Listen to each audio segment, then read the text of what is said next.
Let us see some theories of acid and base. First of all, we will see Arrhenius theory. Here, Arrhenius theory states that an acid can be defined as a substance that yields hydrogen ion when dissolved in water, while a base can be defined as a substance that yields hydroxide ion when dissolved in water. Then there are certain limitations of Arrhenius theory. Here, Arrhenius theory of acids and bases are limited. They apply only to water solutions, and it also does not account for the basicity of ammonia that doesn't contain OH group. Now we will see second theory, which is Bronsted-Lowry theory.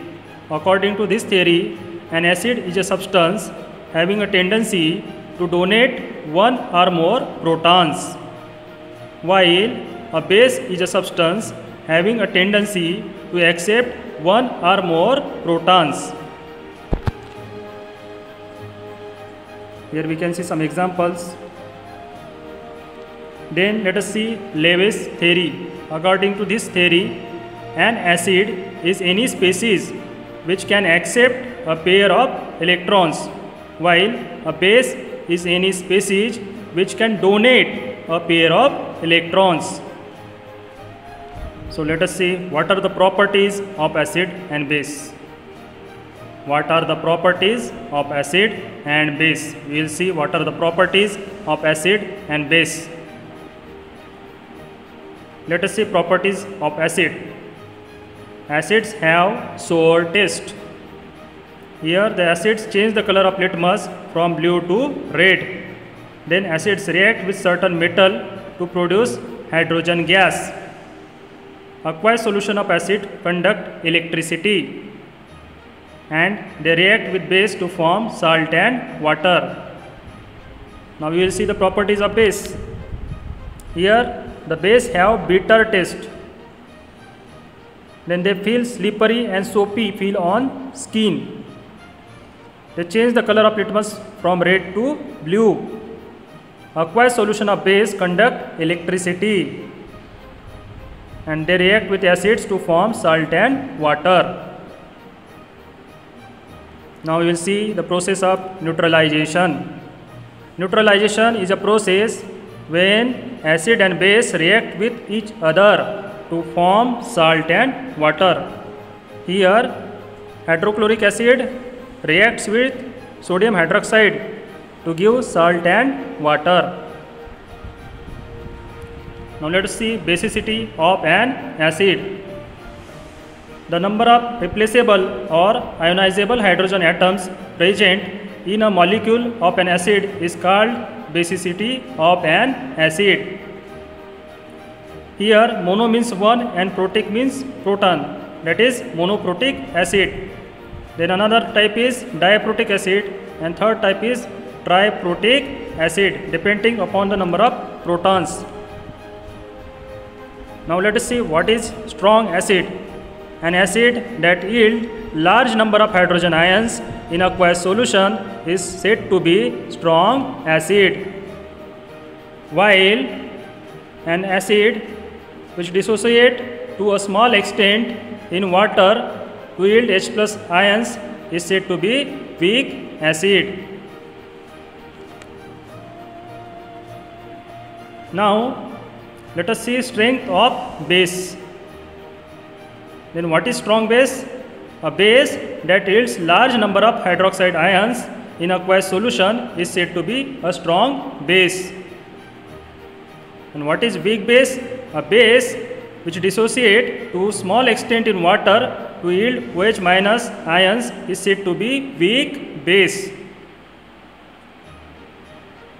Now we will see acid, basic and neutral solution. First of all, let us see what is acidic solution. When the concentration of hydrogen ion is greater than the concentration of hydroxide ion, then it is called as acidic solution. Then what is basic solution? when the concentration of hydroxide ion is greater than the concentration of hydrogen ion, then it is called as a basic solution. Then what is neutral solution? When the concentration of hydrogen ion is equal to the concentration of hydroxide ion, then it is called as a neutral solution. Now let us see what is salt. Here a salt is an ionic compound to produce when an acid neutralized by a base. For example, sodium hydroxide plus hydrochloric acid gives salt and water. Now let us see what are the types of salt. First of all, we will see normal salts. Here, salts which are formed by the complete neutralization of an acid by a base are called as normal salts. Example, NaCl, NaNO3 and K2SO4. These salts do not have replaceable hydrogen atom or hydroxyl groups. Now let us see what are acidic salts. Salts which are formed by the partial neutralization of an acid by a base are called as acidic salts. Example is NaHSO4, KHCO3, KHSO4. These salts contain replaceable hydrogen ion. Then what are basic salts? Salts which are formed by the partial neutralization of a base by an acid are called as basic salts. These salts have replaceable hydroxyl groups. Now let us see what are double salts. The crystalline compounds which are obtained when two specific salts are crystallized together are known as double salts. For example, potash alum, chrome alum, carnallite and Mohs salt. Now let us see what are atmospheric substances.